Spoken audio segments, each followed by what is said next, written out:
Olá, pessoal. Hoje é sexta-feira, 7 de novembro de 2025, e nosso querido amigo, embaixador Chas Freeman, está conosco. Bem-vindo de volta, embaixador. Welcome back, Ambassador. Feliz para conhecer Daniel. Feliz sexta-feira. Yeah, right. Sim, feliz sexta-feira. Por favor, inscreva-se e clique no botão de curtir para nos ajudar a alcançar mais pessoas. Deixe-me começar, embaixador, com o que acabou de acontecer em Nova York, a eleição para prefeito, cujo resultado foi Zoran Mamdani, um muçulmano, socialista e imigrante. Qual é o status quo neste momento? As pessoas querem algum tipo de mudança, pelo menos em Nova York.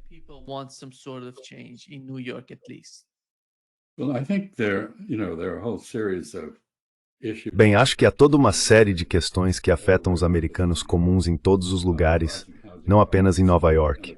O aumento dos custos de moradia, a falta de habitação a preços razoáveis, a inflação nos supermercados.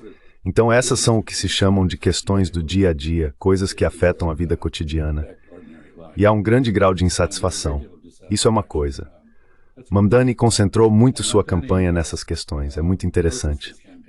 Ele não levantou a questão da Palestina ou de Israel, foram seus oponentes que o fizeram. E ele respondeu, na minha opinião, de forma muito eficaz quando lhe perguntaram: "Você acredita que Israel tem o direito de existir?" "Sim", ele disse, "como um Estado com direitos iguais para todos, o que, é claro, não é a condição atual."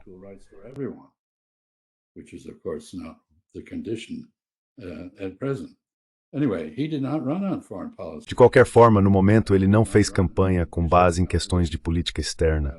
Ele também não fez campanha com base em questões religiosas. É uma pessoa muito eclética, aparece em todos os lugares, em cerimônias hindus, muçulmanas, cristãs, judaicas, budistas. Sabe, ele é um político muito habilidoso.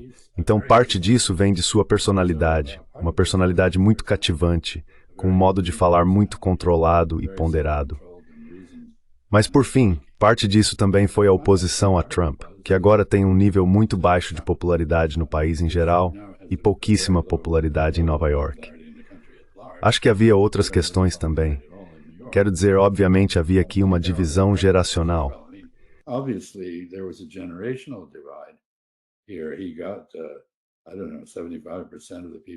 Ele conseguiu, não sei, 75% das pessoas com menos de 30 anos votando nele. Quando se chega aos 50 anos, a disputa foi mais equilibrada.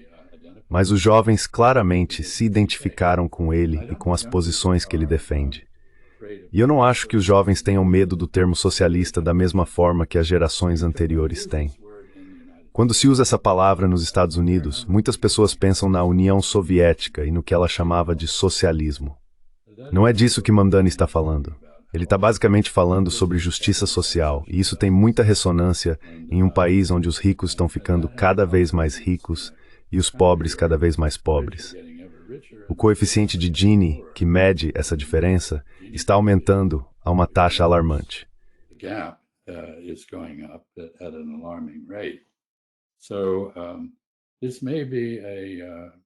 Então isso pode ser um presságio, um indicativo do que vai acontecer em nível nacional, à medida que nos aproximamos das eleições de meio de mandato em 2026. E eu não acho que nosso presidente esteja agindo como se tivesse consciência disso. Ele fez críticas a Mamdani, chamou de comunista, o que é absurdo. E claramente, ele está alinhado com os oligarcas sionistas ricos que gastaram milhões de dólares tentando primeiro derrotar Mamdani, agora que ele foi eleito, desacreditá-lo. A Liga Antidifamação, que é o principal braço do lobby pró-Israel na esfera jurídica, criou uma vigilância especial sobre Mamdani. Então todas as técnicas de sempre estão sendo aplicadas para desacreditá-lo. Ele tomará posse em 1º de janeiro.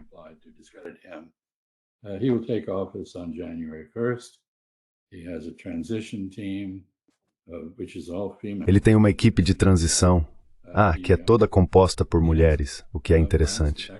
E ele tem planos de taxar os ricos na cidade de Nova York nas mesmas taxas em que são taxados em Nova Jersey, o que, segundo ele, forneceria os recursos para os diversos programas de bem-estar social que defende, ônibus gratuitos, mercearias operadas pela cidade e assim por diante. Então é um momento muito interessante e empolgante. E preciso terminar dizendo que há bastante preocupação dada a crescente violência da política americana com relação à segurança dele. Existem grupos como o Betar, que é um grupo de sionistas violentos e espiões que tentam combater qualquer um que critique Israel e que o ameaçaram abertamente de morte. Então acho que essa ainda é uma história que está longe de acabar.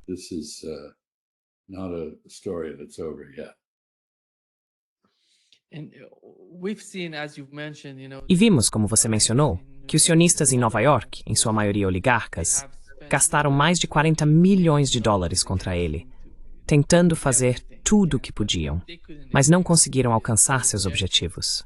Por outro lado, o que me surpreendeu foi que esses salafistas, esses islamistas radicais, vêm atacando-o porque dizem que ele não é muçulmano, que ele é um kafir. E você sabe, ele é.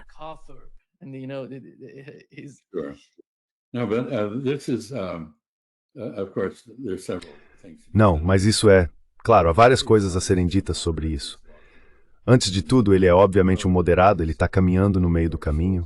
E como disse certa vez o falecido George Shultz, secretário de Estado, um dos nossos melhores secretários de Estado de todos os tempos, se você anda no meio da estrada, as pessoas de ambos os lados da estrada jogam pedras em você. Então há um pouco disso.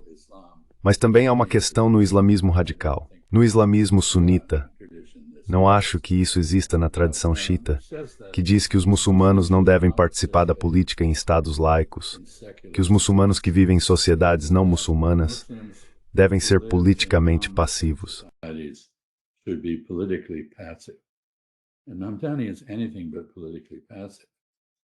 E eu te digo, ele está longe de ser politicamente passivo. Um histórico muito interessante.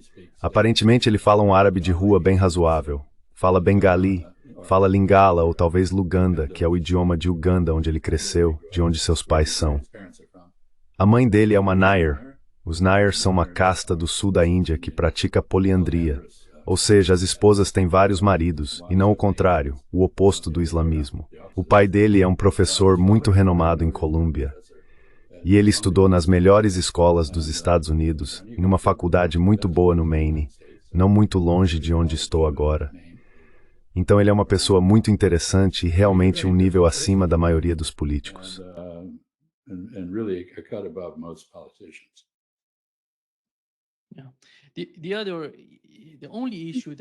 O único problema que vi com Mamdani foi a foto que foi postada no X e de alguma forma viralizou a imagem dele com o filho de George Soros.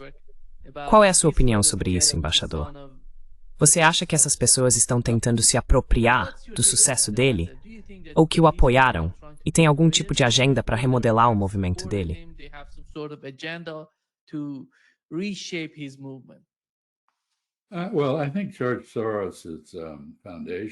Bem, acho que a fundação de George Soros é muito ativa em apoiar causas políticas liberais nos Estados Unidos. E claro, por essa razão, George Soros foi demonizado pela direita política. Então, quando o filho de George Soros aparece e tira uma foto com Mamdani e a divulga, há duas consequências imediatas. Uma é, como você sugeriu, o grupo Soros assumir algum crédito por ter produzido um resultado liberal contra probabilidades muito conservadoras em Nova York. Mas também suspeito que essa foto será usada pela direita para demonizar Mamdani, o que eles obviamente pretendem fazer.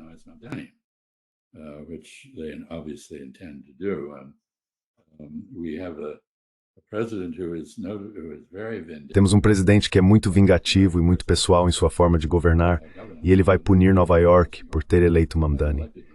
Então há uma analogia que vem à mente. Mamdani, bem, é como o cachorro que alcança o carro. O que o cachorro faz com o carro?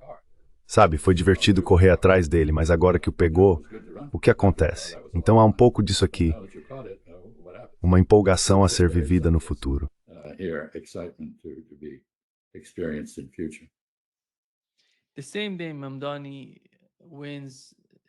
No mesmo dia em que Mamdani venceu a eleição para prefeito de Nova York, soubemos que Dick Cheney, o mentor por trás de muitas das políticas no Oriente Médio na última década, faleceu. Quem é Dick Cheney para o senhor, embaixador, e para o povo do Oriente Médio e dos Estados Unidos?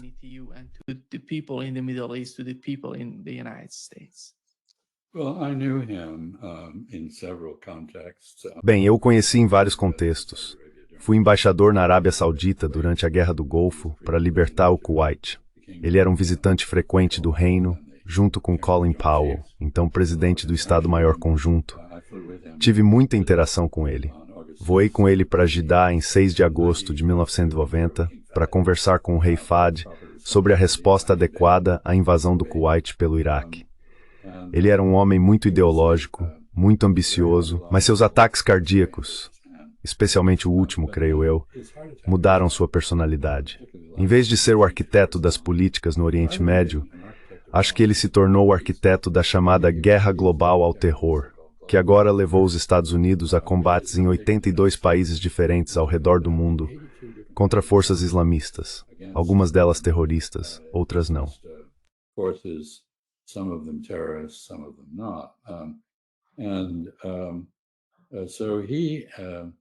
Ele era um sujeito combativo. Claro, não serviu nas Forças Armadas, porque tinha problemas cardíacos. Frequentou a mesma universidade que eu, Yale, mas desistiu após um semestre porque achou estressante demais. Era uma pessoa muito estranha, mas acho que é justamente responsabilizado por pessoas de esquerda por ter levado os Estados Unidos a adotar políticas extremamente beligerantes em nível global, não apenas no Oriente Médio. Sua morte foi respeitado de escrotas prováveis. E uma morte não befoltada. And very little praise from others.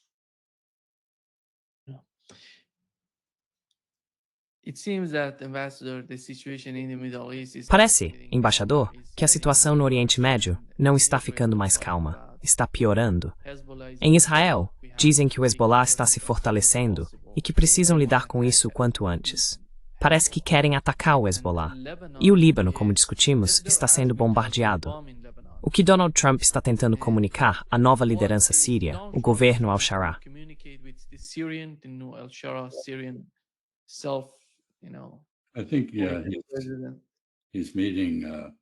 Acho que ele vai se encontrar com al-Shara no dia 10 na Casa Branca.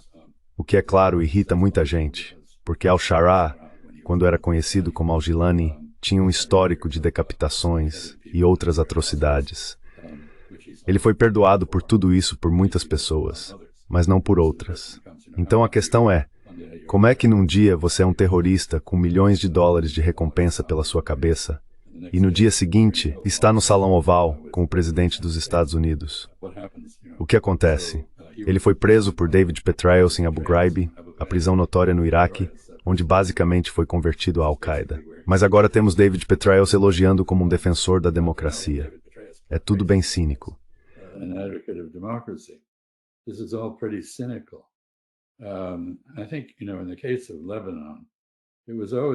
Acho que, sabe, no caso do Líbano sempre foi a mesma coisa. Israel tem essa teoria de que se decapitar os movimentos pode neutralizá-los, mas isso não funciona. Se você elimina os líderes de um movimento como o Hezbollah, que tem raízes muito profundas na sociedade libanesa e realmente representa a maioria xiita no Líbano de forma muito eficaz, e que se destacou no mundo árabe por ser a única força que já derrotou claramente os israelenses, bem, isso não acaba com o movimento. O falecido líder do Hezbollah, Nasrallah, era muito popular até mesmo em áreas sunitas do mundo árabe, apesar da aversão à sua herança xiita. Então os israelenses continuam com seus esforços de decapitação. Eles assassinaram o líder do Hezbollah outro dia e, como você disse, continuam bombardeando o Líbano. Eles até chegaram a um acordo de cessar-fogo com o Líbano.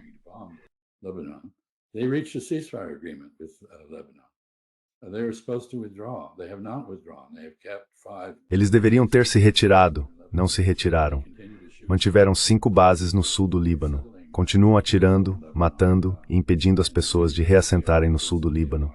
E como você mencionou, estão cada vez mais alarmados com o ressurgimento do Hezbollah, o que eu diria que era inevitável. Logo ao lado, na Síria, há uma disputa em andamento entre a Turquia, alinhada com a Arábia Saudita e outros países do Golfo Pérsico de um lado, e Israel do outro. Os Estados Unidos estão, de certa forma, no meio. A Turquia e os árabes do Golfo querem uma Síria unificada sob um governo forte.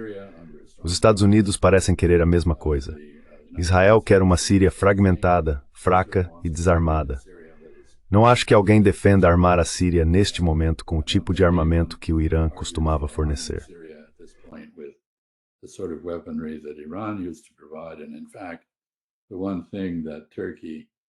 Na verdade, a única coisa em que Turquia, Arábia Saudita, Catar e Israel concordam é que não querem que o Irã recupere sua posição predominante na Síria. Mas você tem razão, a situação não está melhorando. Há acordos. Al-Shara se reuniu com a facção curda, a chamada Resistência Democrática na Síria, e ele praticamente neutralizou o elemento druso ao longo da fronteira com Israel. Mas as coisas estão indo na direção errada. A guerra no Iêmen ainda não acabou e, embora haja um suposto cessar-fogo em Gaza, ele não está sendo respeitado pelos israelenses. Eles estão indo com tudo na limpeza étnica na Cisjordânia. E, ao fundo, paira a probabilidade de outro ataque israelense ao Irã. Portanto, o cenário não é bom. Concordo.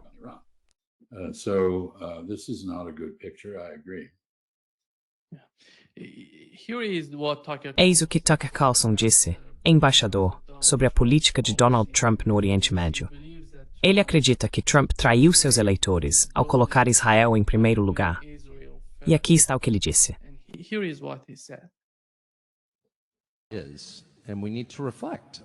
Precisamos refletir sobre o que fizemos coletivamente com os jovens, o que na verdade foi destruí-los.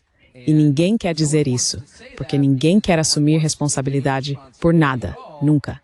Ninguém quer se arrepender. Todos querem atirar pedras. Não venha a trave em seu próprio olho.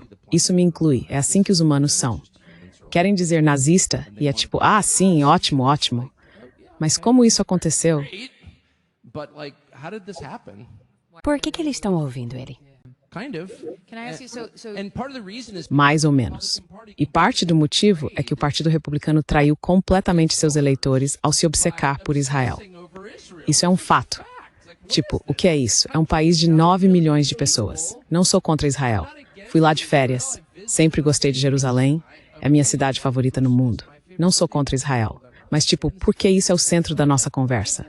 São 9 milhões de pessoas, sem recursos. O único valor estratégico que Israel tem é o quanto precisamos defendê-lo.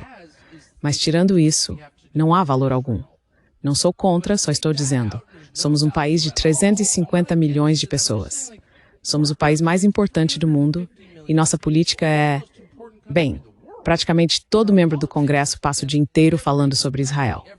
E se você é uma pessoa comum, pensa, eu não odeio Israel, certamente não odeio judeus, mas que diabos é isso? Então é tipo, cala a boca. You know, just like Charles. Por quê? Pode esclarecer o que quer dizer. Well, this is an eruption.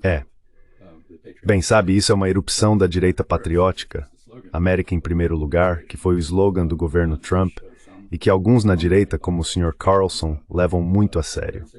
E é verdade que a política americana no Oriente Médio é ditada por Israel e por doadores ricos nos Estados Unidos que pressionam nossos políticos a fazer exatamente o que Tucker Carlson disse, passar todo o tempo falando sobre Israel, indo a Israel em viagens políticas e se comportando de forma vergonhosa quando o primeiro-ministro de Israel aparece diante deles no Congresso, bajulando Israel. Então há muita raiva na direita em relação a isso. E não é só na direita.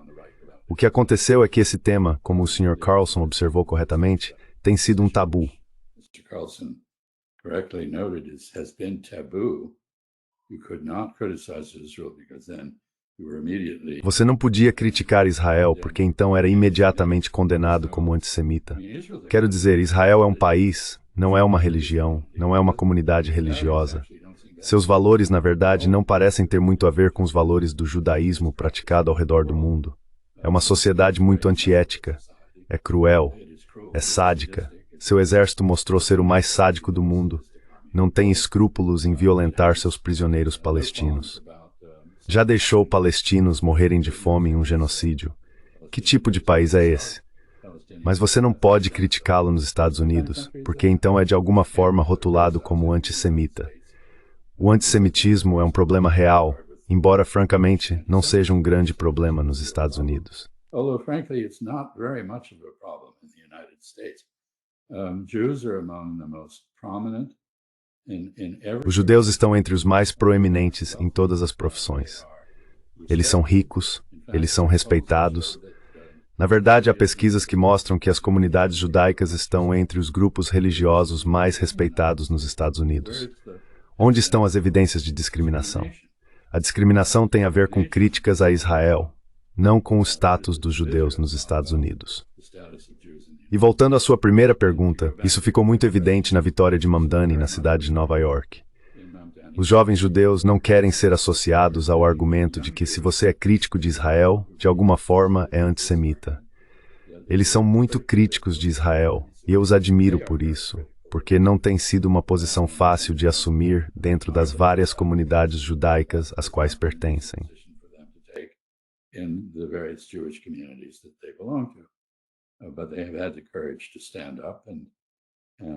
Mas eles tiveram a coragem de se levantar e denunciar Israel pelo que está fazendo. Então esse é um desenvolvimento muito interessante e muito complicado. Ainda não ouvimos o fim disso. Aliás, quando você mencionou 40 milhões de dólares sendo gastos por oligarcas judeus para derrotar Mamdani, esse era apenas um deles, era Bill Ackman. Ele sozinho gastou essa quantia. No total, bem mais de 100 milhões de dólares foram gastos nisso, e as pessoas ainda estão gastando dinheiro com isso. Todo tipo de calúnia está sendo colocada na boca de Mamdani, coisas que ele nunca disse. Isso reflete o trauma do Holocausto para os judeus mais velhos. Também reflete o fato de que depois de 1967, muitos judeus americanos passaram a ver Israel como parte de sua identidade. É parte da política de identidade, mas isso está mudando rapidamente.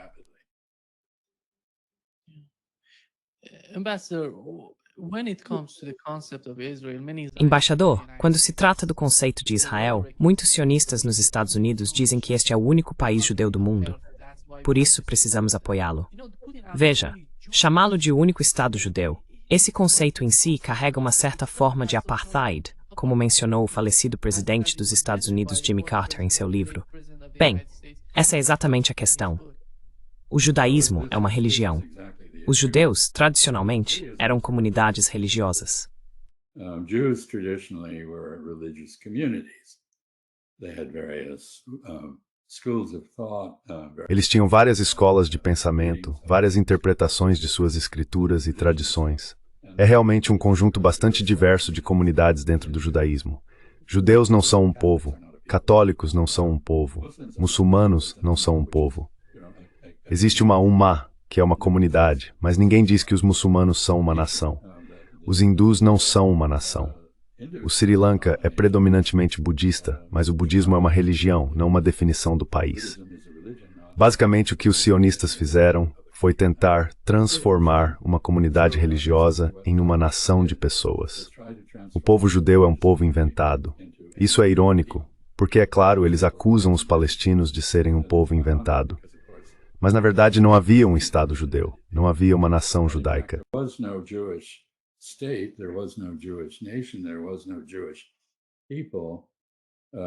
Não existia um povo judeu antes da criação do Estado de Israel, que era o objetivo dos sionistas.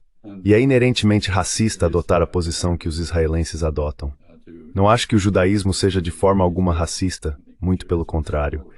Mas o sionismo é muito racista porque exclui outros dentro de Israel.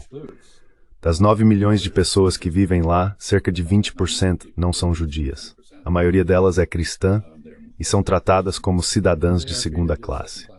E as pessoas na Cisjordânia e em Gaza não são tratadas como seres humanos. Então esse é um grande problema, um grande problema. E realmente é uma questão sobre se uma sociedade constituída de maneira tão abertamente racista como Israel se tornou, sabe, começou de forma bastante idealista, mas perdeu esses ideais, pode ou deve sobreviver.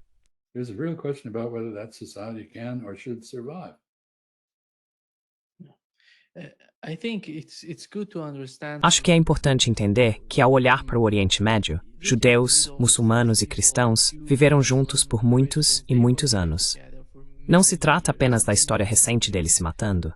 Há uma longa e complexa história por trás disso.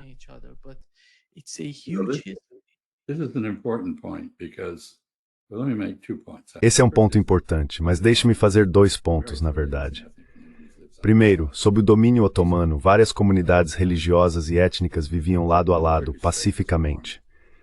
Quando o Estado turco nasceu do Império Otomano, isso mudou.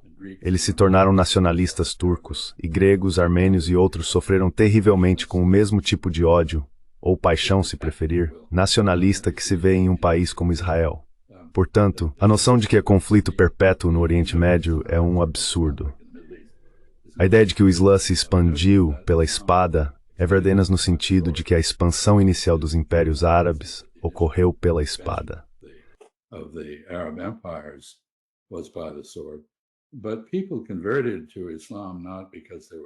Mas as pessoas se converteram ao Islã não porque foram forçadas, mas porque havia incentivos fiscais para isso. Acontece que incentivos fiscais funcionam muito bem para persuadir as pessoas a considerar alternativas à sua herança religiosa.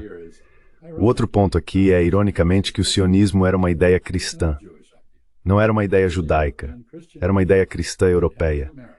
E tinha dois méritos. Primeiro, podemos nos livrar dos nossos judeus, exportando-os de volta para a Palestina, de onde dizem que vieram, e isso resolve um problema. E segundo, podemos fazer uma boa ação pelos judeus, permitindo que vão para sua suposta terra natal. Você sabe, na tradição judaica, no Yom Kippur, disse, no próximo ano em Jerusalém. Então há uma conexão com a Terra Santa que existe. Assim, isso foi visto como uma boa ideia.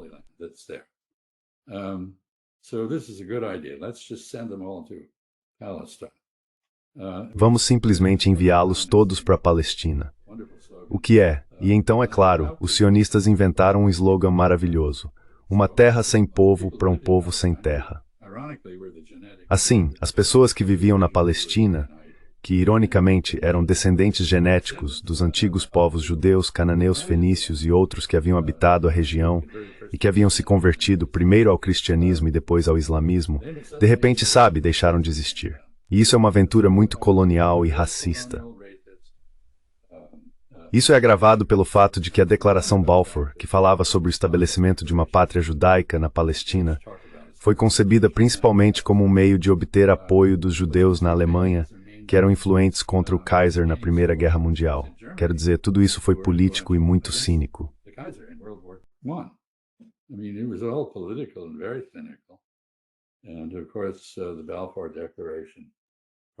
E claro, a Declaração Balfour prometia direitos iguais aos palestinos, mas isso logo foi esquecido. Então esta é uma situação muito complicada. Já vem se arrastando há muito tempo. As pessoas que falam sobre a situação como se ela tivesse começado em 7 de outubro de 2023 estão apenas dizendo bobagens. Esse é um problema que realmente começou há cerca de 100 anos, talvez mais de 120 anos atrás, com o início dos assentamentos sionistas sob o regime colonial britânico na Palestina. E não é surpreendente que pessoas que estavam sendo expulsas de suas casas, primeiro em pequeno número e depois durante a Nakba, a Guerra de Independência de Israel, 750 mil pessoas expulsas, não é surpreendente que elas resistissem.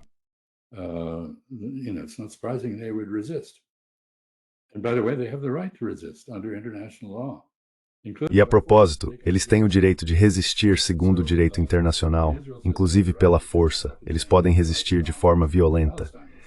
Então, quando Israel diz que tem o direito de se defender, está realmente dizendo que tem o direito de colonizar a Palestina, não está dizendo nada de legal. Essa é uma situação que nunca deveria ter sido permitida.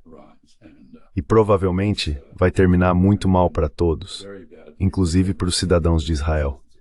Mas neste momento, são principalmente os palestinos, libaneses e sírios que estão sofrendo. E apenas os iemenitas estão se levantando em defesa da Convenção contra o Genocídio, que afirma que você tem o dever, se assinou essa convenção, de se opor ao genocídio. O Iêmen é o único país que fez isso.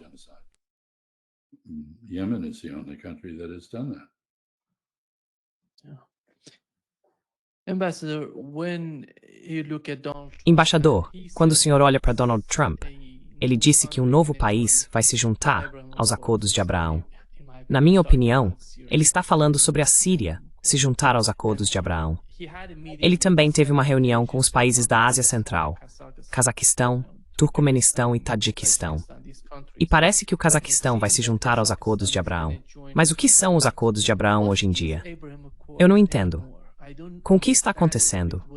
Israel capturando a parte sul da Síria, atacando o Líbano, estando em Gaza e na Cisjordânia, é uma bagunça enorme. Eles estão matando pessoas, estão assediando pessoas. O que isso sequer significa agora? What does that mean anymore? Well, it's mainly in international politics. Bem, é principalmente sobre política internacional.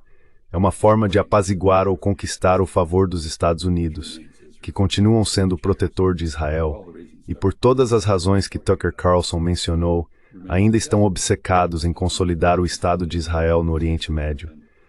Por isso, gastam uma grande quantidade de capital diplomático, tentando persuadir países como os Emirados Árabes Unidos, que praticam a Israelpolitik, ou o Cazaquistão, que adota uma espécie de Realpolitik entre a China e a Rússia, mas ainda busca o apoio americano. Russia wants American support, so this is cheap for Kazakhstan. Então isso é algo barato para o Cazaquistão. Ele realmente não tem um interesse direto na disputa. E na Síria, você sabe, Tom Barak, nosso embaixador em Ankara, e uma espécie de vice-rei dos Estados Unidos na região, está se esforçando muito para dobrar a Síria à órbita israelense. Novamente, isso reflete a política interna, como Tucker Carlson as descreveu. Então é apenas um fato. Você pode desaprovar isso, e eu não acho que faça muito sentido. Acho que, na verdade, ao encorajar Israel, isso aumenta a probabilidade de Israel cometer atrocidades na região. Mas está acontecendo.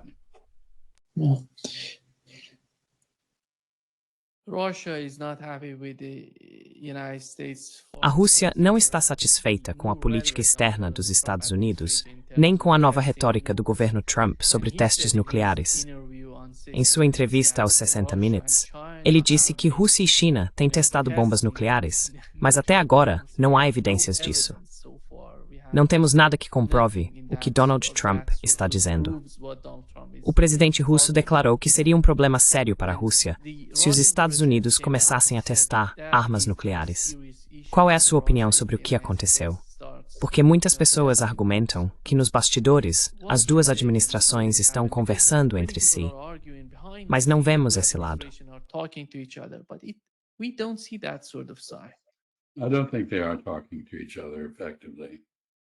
Eu não acho que eles estejam se comunicando de forma eficaz, de jeito nenhum.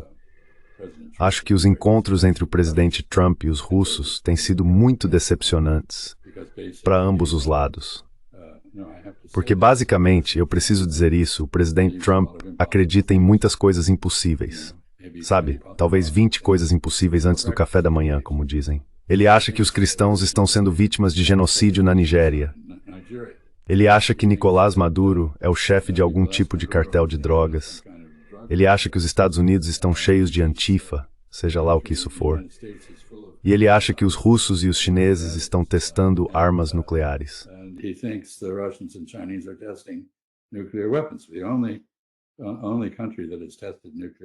O único país que testou armas nucleares nos últimos anos é a República Popular Democrática da Coreia, a Coreia do Norte. E não está muito claro o que ele quis dizer quando falou em testar coisas nucleares. Quero dizer, o Departamento de Energia, aliás, não é o Departamento de Defesa que é responsável pelas armas nucleares, e sim o Departamento de Energia. Diz que o que eles estão fazendo é testar componentes não nucleares que são essenciais para o funcionamento das armas nucleares. Então eles verificam se a implosão que as cargas moldadas produzem para criar a fissão em plutônio ou urânio funcionaria. Mas eles não colocam o plutônio ou o urânio ali.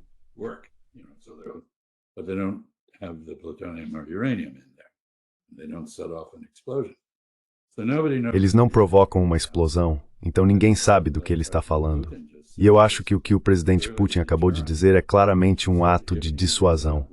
Ele disse: se vocês fizerem isso, nós também faremos. Se começarem a testar armas nucleares, nós faremos o mesmo. Talvez o presidente Trump esteja reagindo a isso. Aliás, ele também disse que os Estados Unidos tinham mais armas nucleares do que qualquer outro país. E isso não é verdade. O maior arsenal é o arsenal russo. Talvez ele esteja reagindo ao aumento do poderio chinês, que é causado pelo plano americano de gastar $1 trilhão para modernizar nossas forças nucleares, incluindo o desenvolvimento de armas nucleares táticas, ou armas cujo rendimento explosivo pode ser ajustado para uso explícito contra a China.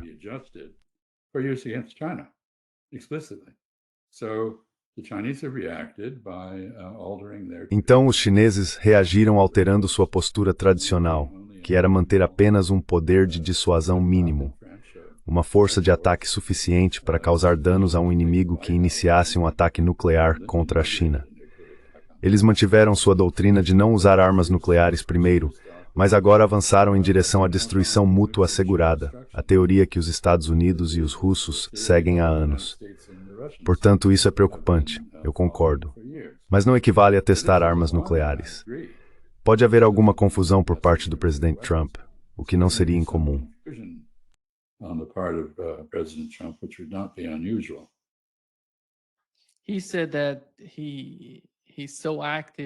Ele disse que é muito ativo em fazer acordos entre países, acordos de paz e esse tipo de coisa. E então ele disse que quando se trata do Irã e de Israel, ele foi o responsável pelo ataque ao Irã. Aqui está o que ele disse.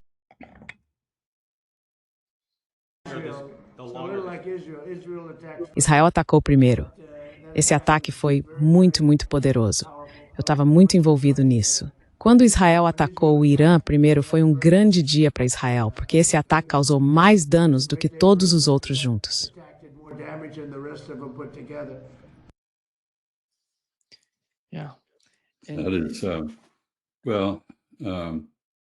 Bem, essa é uma admissão muito reveladora, não sei se é verdade ou não, não sei. É possível, suponho. Mas eu sei uma parte disso, e é que há uma falácia em avaliar o propósito e os resultados de uma ação militar. O propósito é mudar o comportamento do outro lado de uma forma ou de outra. Intimidá-lo, levá-lo a mudar suas políticas, alterar uma fronteira, fazer esse tipo de coisa.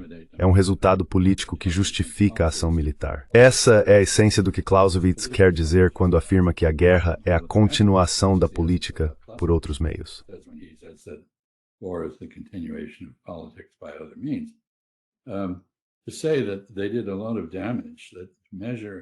Dizer que eles causaram muitos danos e medir o sucesso ou fracasso de uma ação militar pelos estragos que ela provoca é perder completamente o ponto.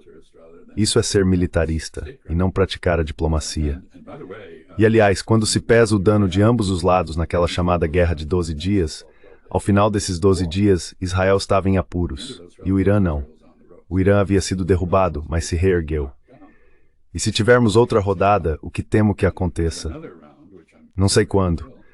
Então acho que Israel vai sofrer danos realmente severos que o contra-ataque iraníes. Portanto, que dia que tenha sido um grande dia para Israel, como ele disse.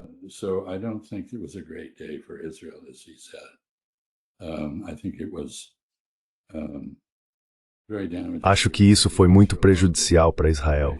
Isso explica boa parte da imigração de israelenses e os esforços deles para conseguir um segundo passaporte, o que, aliás, está se tornando mais difícil.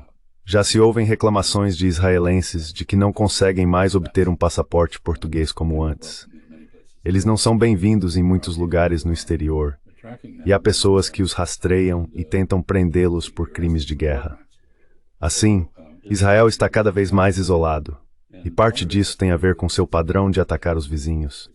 Primeiro o Irã, e depois o Catar, além do grupo Hamas, que estava debatendo a paz com Israel em Doha.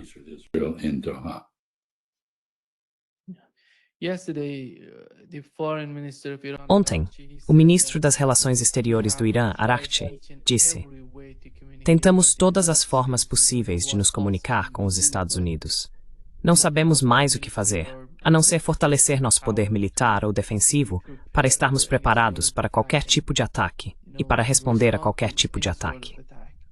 Este é o governo e o embaixador que chegaram com uma política de negociação e diplomacia e que não estão chegando a lugar algum com o governo Trump. They're heading nowhere with the Trump administration. Bem, isso é verdade. E, ironicamente, é claro, o governo Trump assumiu o cargo com uma plataforma de promoção da paz. E, no entanto, agora vemos todo tipo de evidência do desejo de expansão territorial.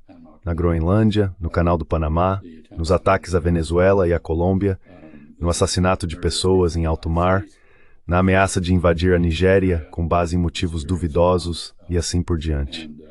Portanto, não acho que o governo Trump entenda o que é diplomacia, o que é uma das razões pelas quais não teve sucesso algum. O presidente Trump afirmou ter obtido sucesso ao encerrar 7 ou 8 guerras, mas ele é o único que acredita que essas guerras realmente terminaram. But he's the only one who perceives those wars to have ended.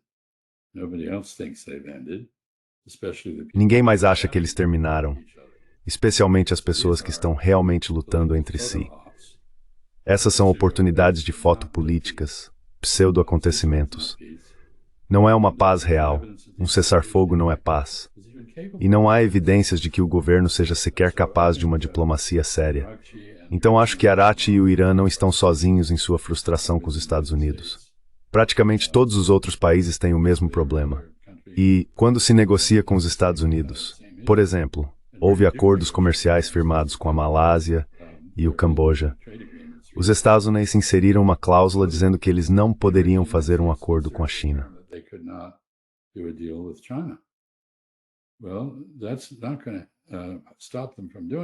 Bem, isso não vai impedi-los de fazer isso. Mas o esforço de usar tarifas, sanções e pressão política, na verdade, chantagem, para forçar os países a escolher entre os Estados Unidos e a China, ou entre os Estados Unidos e a Rússia, ou no caso da Índia com o embargo ao petróleo, simplesmente não vai funcionar. Se quisermos esses resultados, se quisermos que outros países nos escolham em vez dos chineses, precisamos adotar uma abordagem diferente. Não podemos chantageá-los para que façam isso. Se eles concordarem, não manterão o acordo, e muito provavelmente nem concordarão, e acabaremos apenas os irritando.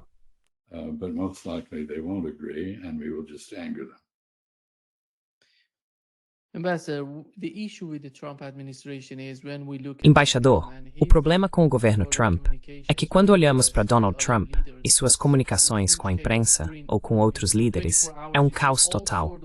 Em 24 horas, vemos todo tipo de comentários sobre muitos assuntos vindo do presidente dos Estados Unidos, Donald Trump.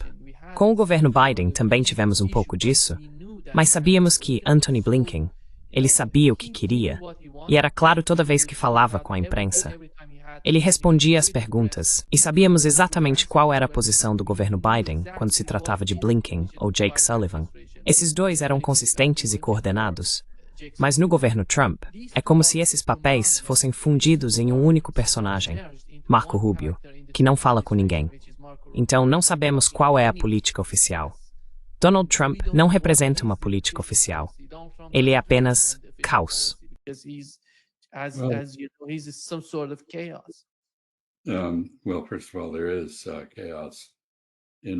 Bem, antes de tudo, há caos em Washington dentro do Poder Executivo.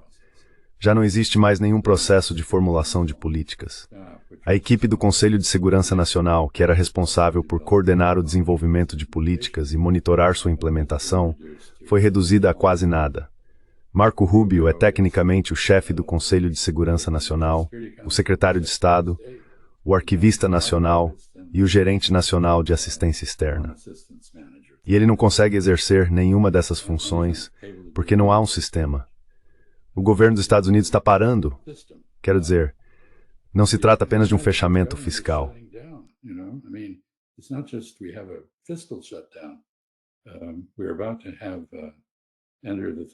Estamos prestes a entrar no período do feriado de Ação de Graças, e você não conseguirá voar para lugar nenhum, porque os controladores de tráfego aéreo não estão sendo pagos e não estão comparecendo ao trabalho.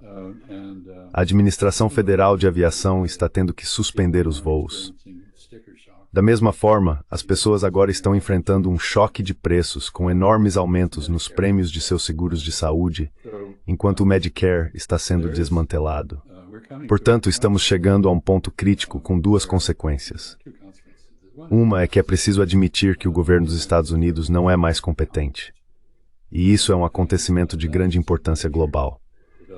Está prestes a acontecer em Belém uma conferência sobre o clima, e os Estados Unidos não acreditam que exista uma crise climática, então não participarão dela.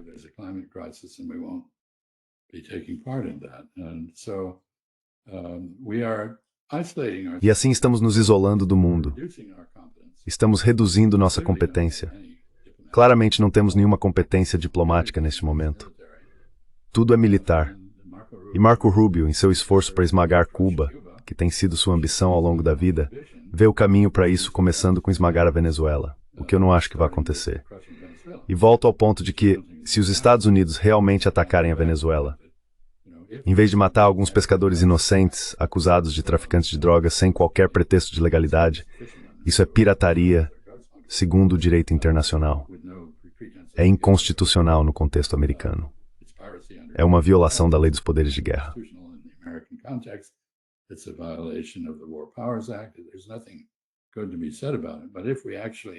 Não há nada de bom a ser dito sobre isso. Mas se realmente atacarmos a Venezuela, acho que isso vai escalar muito rapidamente. Os russos, possivelmente os chineses, apoiarão a Venezuela. Acho que o Brasil vai apoiar a Venezuela. Outros países da América Latina, como a Colômbia, vão apoiar a Venezuela. Ninguém quer ver um retorno ao intervencionismo americano que caracterizou nossa política há 125 anos. E então eu acho, bem, não há explicação para nada disso. É só que estamos fazendo as coisas porque podemos fazê-las, não porque devemos ou porque temos um plano porque acontece depois. O que acontece se o cachorro pegar o carro de novo? O que acontece? Nós não sabemos.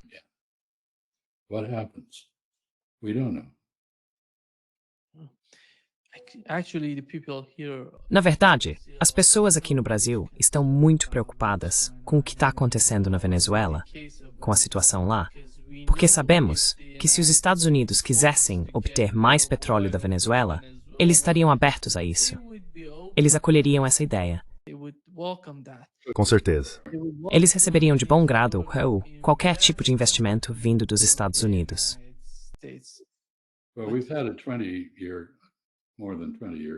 Bem, tivemos uma campanha de mais de 20 anos de mudança de regime por meio de sanções, pressão econômica e assim por diante. O governo Trump começou com algumas divergências entre seus membros. O Sr. Greenell, que foi à Venezuela e negociou com os venezuelanos, queria reabrir o comércio de petróleo com a Venezuela, o que faria sentido. O presidente Trump parece ter uma atitude mercantilista, ou seja, como na era colonial, é preciso controlar diretamente os recursos ou não se pode contar com o fornecimento. Mas a globalização criou uma situação em que há múltiplas cadeias de suprimento para praticamente tudo, e não é necessário controlar campos de petróleo. Os países que têm petróleo vão exportá-lo porque querem o dinheiro.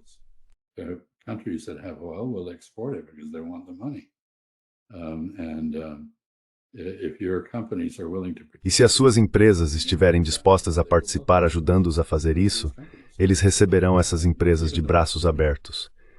Mesmo os países mais estatistas, o Brasil é um deles, o México também, no passado aproveitaram a participação de empresas estrangeiras na exploração de recursos. Por quê? Porque fazia sentido. Excluir essa possibilidade não faz sentido algum. E há uma ironia aqui, devo dizer, já que estamos falando de petróleo. E veja, esse é um tema importante, o preço global. A OPEP tomou medidas que, junto com os russos, fizeram o preço do petróleo cair para cerca de $60 o barril. A ironia é que o presidente Trump assumiu o cargo dizendo algo como perfurem, continuem perfurando, ou seja, continuem extraindo petróleo por toda parte.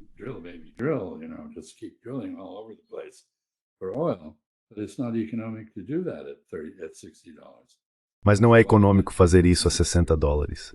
Então, enquanto os Estados Unidos continuam produzindo mais petróleo, novas perfurações simplesmente não estão acontecendo. E estamos de volta a um ciclo de expansão e colapso no setor de petróleo e energia. Enquanto isso, estamos sendo deixados para trás. 60% das novas fontes de energia do mundo são renováveis. Os chineses têm a tecnologia, eólica, solar, nuclear e agora um reator de tório, que é perfeito para alimentar navios, submarinos e embarcações de carga. Ele não apresenta os problemas de segurança dos reatores nucleares à base de urânio e utiliza sal fundido, que é seguro dentro do empenho.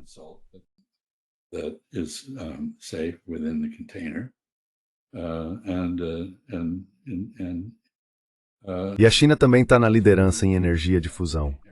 Então estamos ficando para trás. E é como o presidente favorito de Trump, McKinley. Sabe, se Trump fosse como McKinley, McKinley teve que escolher entre automóveis ou cavalos. Ele teria escolhido os cavalos, nada de automóveis. Mas de qualquer forma, estamos escolhendo a emissão de carbono e os motores de combustão em vez da eletrificação, o que é uma má escolha. Isso vai nos deixar com o equivalente a um monte de cavalos e charretes, enquanto o resto do mundo tem automóveis.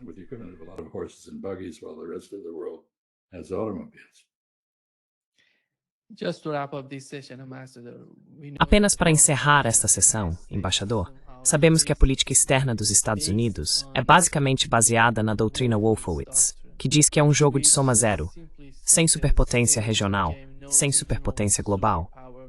Mas a realidade do mundo de hoje é totalmente diferente daquela de quando essa doutrina foi formulada. Esse novo movimento nos Estados Unidos vai ter alguma influência? Não se trata apenas da esquerda ou do Partido Democrata. Trata-se também da direita, de pessoas que não estão satisfeitas com essas guerras intermináveis. Isso vai mudar essa doutrina?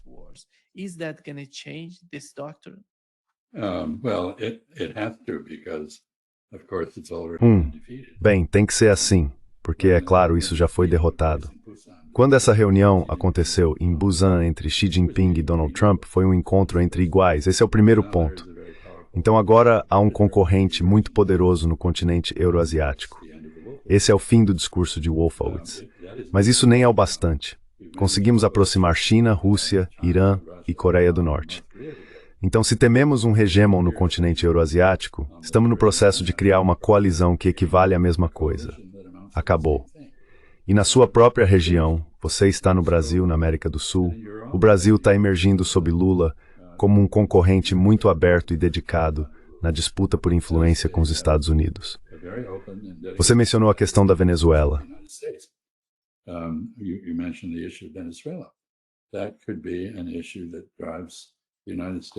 Isso poderia ser uma questão que levasse os Estados Unidos e o Brasil a algum tipo de conflito. Então a doutrina Wolfowitz, mesmo em nosso próprio hemisfério, o hemisfério ocidental, sabe, ainda podemos fazer coisas terríveis na Bacia do Caribe, podemos fazer coisas terríveis na América Central, aparentemente ainda, mas não acho que tenhamos esse poder. Veja o nosso secretário do Tesouro dizendo que ajudar Milei na Argentina é uma nova versão da doutrina Monroe. Se for, é algo bastante cômico, eu diria. De qualquer forma, quem apostar que os argentinos não vão dar calote na dívida, vai se surpreender. Acho que eles já deram calote 9 vezes na história. E claro, é muito interessante, o peronismo na Argentina basicamente matou a galinha dos ovos de ouro.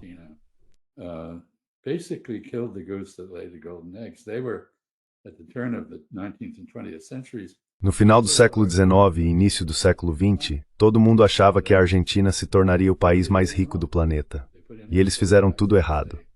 Implementaram impostos sobre exportação, monopolizaram setores internamente, concederam direitos trabalhistas que tornaram antieconômica a produção de muitos bens.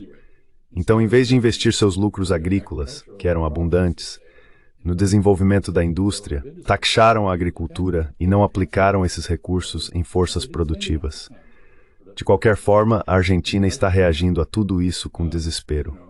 É por isso que elegeram Milei.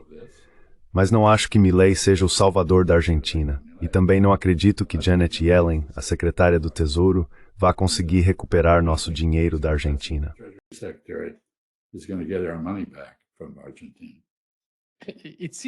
Parece que Milei está gastando dinheiro para comprar submarinos da França.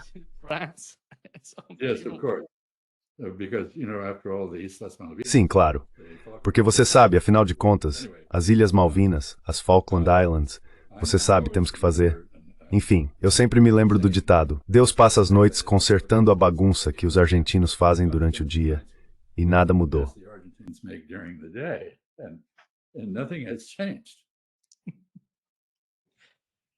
Sim, muito obrigado, embaixador. Um grande pré, como sempre. Bem, é bom falar com você. Tenha um ótimo dia, Nima. Obrigado.